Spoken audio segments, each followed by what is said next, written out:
our first speaker just flew in from New York. That's why I'm going to switch to English real quick.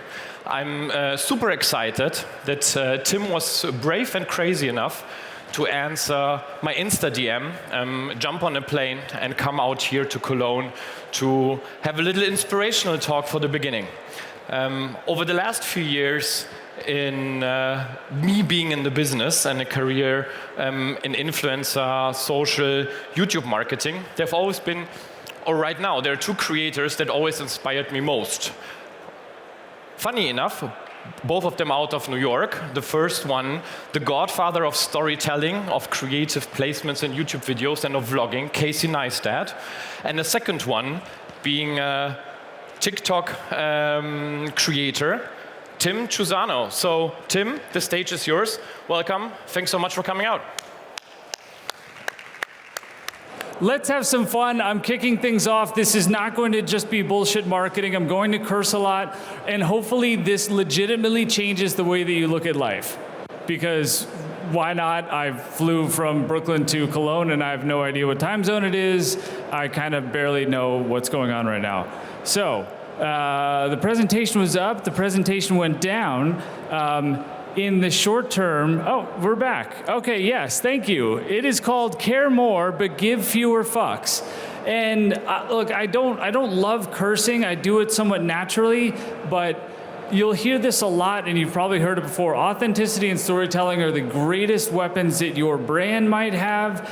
And authenticity and caring more, but giving fewer fucks in general is actually going to make your life a bit better and a bit more fun on a day in and day out basis. So we don't have a ton of time, but I did set a specific agenda for this because I'm a corporate dude by nature. And what we're going to talk about is why I am here, so that you have a better sense as to what my perspective is and why you should actually listen to me over the next 23 minutes. I have a question to pose, which will hopefully get you to think a bit more about this general concept. Why this works, I need to actually convince you that this general concept works, and then what you can do about it. So let me first apply for your trust. When I started TikTok, I still don't really know what I'm doing, but I really did not know what I do when I started, but I wanted people to trust me. If I could give them a sense of what my day in and day out was like, and if they thought that I was just a normal human being to a large extent, and they could just kind of hang out with me, that would be a pretty nice thing to accomplish. So I'm a dad. I'm 45 years old. I'm a dad. I'm a husband. I was a terrible student. So what you'll see from a business perspective, just know that it's kind of rooted in me calling myself, in a self-deprecating way, a dumbass C student. Sneakerhead, I chose a suit today just because this is what I wear Monday through Thursday regardless, but it was very much on the fence as to whether or not I would wear this or just something with a ridiculous pair of kicks, because I'm a sneakerhead going back to 1989. I'm obsessed with protein bars. That was actually one of my first forays into social media in general, was just doing protein bar reviews. Kind of random, but I get very specific thoughts about everything from the taste to the smell to the packaging. I love sushi, and I'm addicted to appreciation. And hopefully that will be the biggest takeaway about this larger concept, is really about appreciation as a whole. And TikTok is largely how most people know me, which still makes me giggle out loud like I just did, because as a 45-year-old who was just like, oh, this is interesting. I'm kind of sick of Instagram because everyone's like, hey, where does the pictures of your wife and your kid? Don't do anything weird. I could go be weird on TikTok by myself, and now I'm in Cologne, Germany, of all places, having this conversation with you. So from a professional perspective, again, I want you to have the balance and the context so that you have a general sense as to why me and why should you care.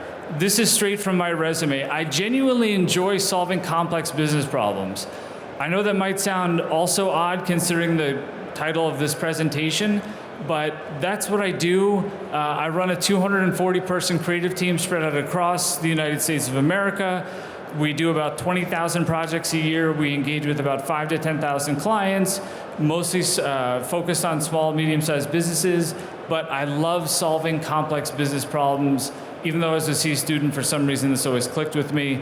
My resume will show ABC Sports, started in live sports production, Then I moved to ESPN after I realized that 36 weeks a year of traveling was probably not going to be very conducive for a solid marriage, and got into the marketing side, and that's really where I broke in my marketing chops, so to speak. And now I'm with a company called Charter Communication. They have several sub-brands, and my team in particular has a focus on how to get small businesses on TV and on streaming. So what you're about to hear comes from a deep marketing perspective. I've been in the professional environment for over 20 years at this point. And also just comes from who I genuinely am as a human being, and the 13-year-old self that is very much alive and kicking, and cannot believe that I'm on stage right now. And when it comes to the things on my resume, I'm not going to read all this crap, but just like I wanted you all to know that I'm not just here to say something flamboyant and something that might come across as like, wow, that's kind of shocking. He had the F word in the title. Like, no, yes, I want you to walk away with some of those headlines, but these are the things that I have done. These are the things that I do. There's very much a hardcore business side of me as well. So now to the question part of the presentation. Hopefully you know both of these names. I'm sure based on generation and how much you're exposed to American pop culture, you may or may not. What do these two people have in common? JayZ, I assume you know. Howard Stern, maybe, maybe not. He's an on-air radio personality, huge for the better part of the 90s, early 2000s, up to today. He is a 68-year-old, tall, white, Jewish gentleman. JayZ is obviously the most prolific rapper of all time, at least in my humble opinion. So very different from like a demographic and background perspective.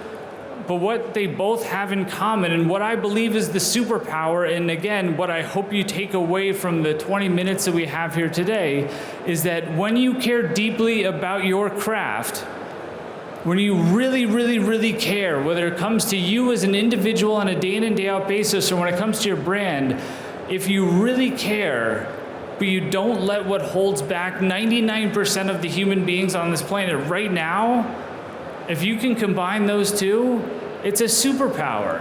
Think of JayZ. I had this weird realization about rap in general, and thinking of JayZ like inviting his mom or Beyonce's wife in to listen to, like, hey, I'm just done with my album.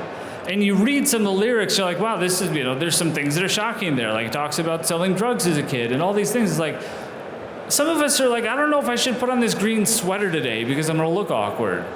But then there's the people that really just don't give a fuck, and they're willing to put themselves out there because they care about what they're doing, they care about what they're saying, and they believe in it. So what this means for brands is that when you're playing it safe, you're just gonna be mediocre. And it doesn't mean on the other side of it as well. I was thinking about this morning. I don't want people to think if you don't give a fuck from a brand perspective, it means just like, oh, you can say something bombastic or something like really loud and abrasive. That doesn't work either. Because if it's not genuinely rooted in something that you or your brand cares about, it's gonna fall flat. And it means that playing it safe is just gonna lead to mediocrity, or even worse, people are gonna be skeptical about what is your true intention here. Purpose brands, you probably hear that a ton over the next few days. I mean, depending, obviously I'm speaking in English and I have no idea how a lot of this might translate into German, but having purpose is huge, and when you can combine those things, it means that awareness is built with bold authenticity. The only reason why I'm standing in front of all of you today, because again, this is both for brands and individuals, the only reason why I'm standing in front of you today is because at some point I just cared more and more, but I gave fewer fucks along the way about what people would say about me in the comments. You know how weird it is for unless there's other 45-year-old dads out here that can be like, oh, I totally get it. When you have 540,000, whatever the crazy number is now, which I know is not like a TikTok record by any stretch of the imagination, but putting yourself out there on a consistent basis in front of 540,000 people is really weird. But the awareness came from just being authentic. There's really nothing all that special about me. I was just willing to take risks and willing to put myself out there. So again, when it comes to what this means for brands, your self-awareness, this is when they have knowledge and trust in what your what are you doing? Why are you doing what you're doing as a brand? If you can have this unbiased process, I love this term, because if you can actually digest what people are saying about you, take that and then use it to your advantage. I spoke at Ad Week, Social Media Week, and part of the conversation was about how some of your best content can come from the stuff that pops up in the comments. If you're actually willing to engage with it and take that as a way to process some of the unbiased feedback that you're getting. Obviously your behavior, acting in a way that is going to be, this says congruent, but just like, in parallel with what you believe and what you say.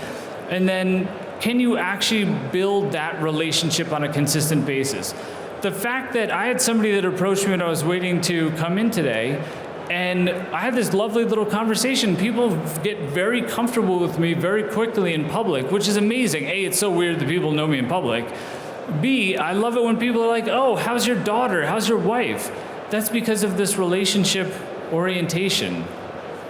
So what this means for you as an individual, and this is actually my favorite part of the presentation because this is a marketing conference, but for those that chose to spend your time with me here today, thank you. Genuinely thank you. And I really, really, really, really want this to sink in. Your opportunity is omnipresent. It is all the time. Because any moment and every moment is the only one that you get, right? And I'm not just saying that in like yes, of course we don't know what's gonna happen tomorrow, et cetera, but like when you break it down from the macro opportunity of what you might have with your career, your family, whatever you're passionate about, but then you break that down into how you say good morning to somebody, the interaction in a hallway. So much of, again, what has gotten me here is because I always assume that everybody else is kind of better than me. So I really love the opportunity to shake a hand and make sure that I smile and like, shit, did I leave a good impression? And I don't care where it is or what it's about, but it's the only opportunity that I may ever have to interact with that person. This is the only opportunity I'm ever gonna get to be on this stage right now, so I better not fuck this up. And if you actually look at that in the micro, like ordering your coffee, the smallest shit, that all rolls up. And we should not take advantage of it.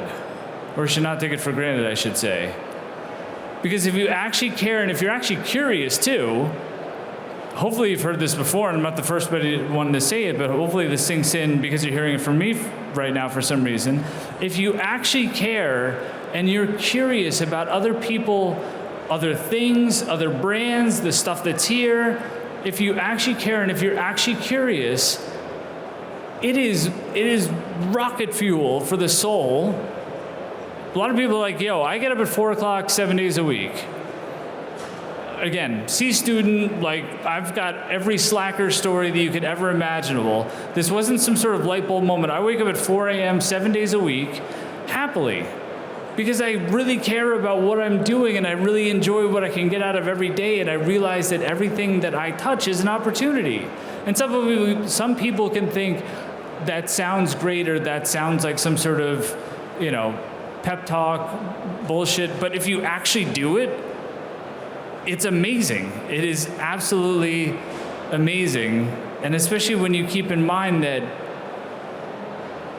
your insecurities are probably holding you back.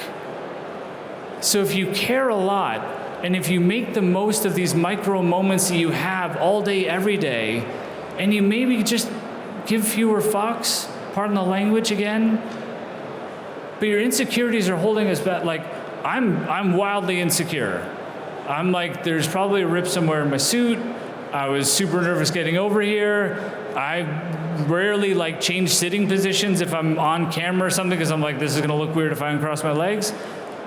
But we shouldn't be. We really shouldn't be, right? Like, how many times we looked in the mirror like, is this shirt okay?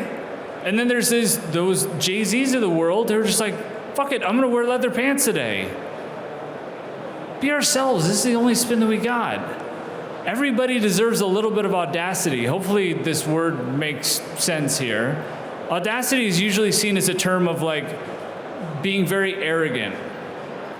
But if you take a splash of audacity and you add it into your life on a consistent basis, We deserve it. There are some people in the world that can get up that are just shitty people in general, and they're going to go to some sort of press conference and talk about, oh, I didn't actually do that thing, or like this thing is a lie, or they just go through their day. It's like, fuck, did they get the audacity? And again, then there's the other people on the other side. They're like, I can't wear this green sweater because my friends are going to make fun of me. No, bullshit. We all deserve a little bit of audacity. Just a pinch. It can be a superpower when you use it the right way. All right. I've been flying through this. I've been going really fast through this. Please don't forget. Today is September 22nd, 2022. It is the only one we will ever get. The more you actually keep that in mind, every single day, it's not easy, and I'm not here to say like, hey, look, you're just going to go into some sort of super mode and hit cruise control, and you'll be able to look at life like this all the time. But if even just a little bit of this sinks in, or if you heard like one or two sentences that might resonate in a certain way, and it backs up another belief that you have, and that starts to get a bit of momentum, that would be amazing. And I hope that you reach out to me and tell me what it's like when, as you start to see things a bit more like this. And also too, like just for some context, as I say things like today's the only September 22nd that you'll ever give, you know, audacity can be a superpower. I had popcorn for breakfast yesterday, right? I took a red eye from New York City into Amsterdam, and then a flight from Amsterdam to Dusseldorf, and then I took the train from Dusseldorf to Cologne. And I was having this conversation with Martin last night. This isn't about rise and grind. This isn't that bullshit. And from what I understand, LinkedIn is getting a bit weird in Europe, where it's like very competitive and people are trying to put up like a very specific facade. LinkedIn scares the shit out of me. I want almost nothing to do with LinkedIn whatsoever. Again, TikTok, even though it seems counterintuitive because there's 540,000 people out there that are mostly watching, and depending on which video it is and how many views it gets. But like LinkedIn kind of freaks me out. What I am prescribing, this is not a rise and grind culture as it's called in the United States. Rise and grind comes from the term rise and shine. That's what this is about.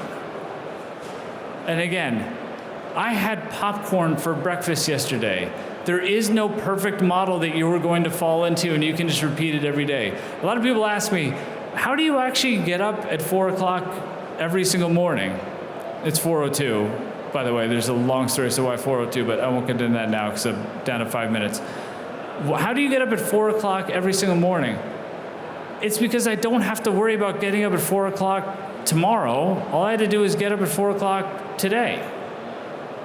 And when you start to add in some of those like smaller doses of things into your life, it's not about, creating some sort of rigor and then hitting the copy button and just being like, okay, this is what it's going to be like every single day from here on out. It's just about getting more comfortable with yourself and what the opportunity can be every single day. And if you can blend this world of caring more, having a deeper understanding as to what it can be like when you are truly curious, when you lean in, when you understand that whoever's hand you're going to shake, whatever interaction you're going to have, in that meeting that you don't really want to go into, and that person that you may not like that much, but if you lean into it just a little bit more and understand that it's an opportunity to learn, I firmly believe that you can learn from anybody on the planet at any given time. If you start to accept things along those lines, it gets a lot more fun. I promise you will enjoy your day in and day out a lot more. And what it can mean for your brand, what it can mean from a marketing perspective, those are the brands that have the superpower, that are able to create these communities, that are able to do these magical things, because they understand that every interaction counts. And that for every opportunity that they have to be in front of somebody, it's about creating a deeper connection. So, today is the only September 22nd, 2022 that you will ever get. My name is Tim. I flew in from Brooklyn, New York, just to have this conversation with you. It's been an absolute treat. The lights are super bright. I still have 4 minutes to go, but I think I've said everything that I need to tell you guys today. It's been an absolute pleasure. So I'm just going to say goodbye, and I got to fly home tomorrow morning. Thank you so much for your time today. I really appreciate you guys.